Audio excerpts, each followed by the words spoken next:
తిరుమల అన్నమయ్య భవన్లో TTD chairman BR Naidu అధ్యక్షతన పాలక మండలి సమావేశం జరిగింది. పలు కీలక నిర్ణయాలు తీసుకున్నారు. టీటీడీ చైర్మన్ బిఆర్ నాయుడు వివరాలు వెల్లడిస్తున్నారు. ఇప్పుడు లైవ్ చూద్దాం.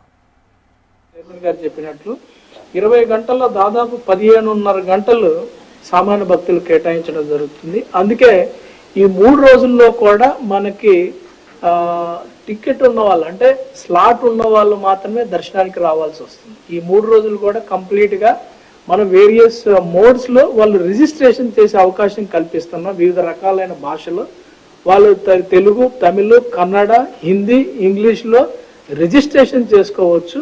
రిజిస్ట్రేషన్ చేసిన తర్వాత ఈ డిప్ ఇవ్వటం జరుగుతుంది. ఈ డిప్లో ఎవరికైతే వస్తుందో వాళ్ళు దర్శనానికి ఈ 3 రోజులు కూడా రావాల్సి ఉంటుంది. అయితే తర్వాత 2వ తారీఖు నుంచి అంటే 4th డే నుంచి కంప్లీట్గా మన సర్వ దర్శనానికి అలో చేయటం జరుగుతుంది.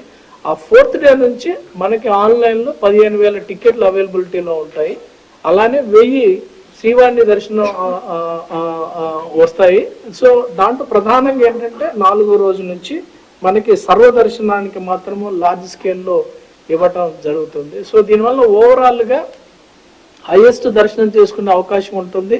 దాదాపు 90% టయాన్ని సర్వదర్శనం వాళ్ళకి అవైలబిలిటీలో ఉంటుంది. టోటల్ దర్శనం చేసుకున్న వాళ్ళు దాదాపు 70% పైనే సర్వదర్శనం వాళ్ళు ఉంటారని తెలియజేస్తారు.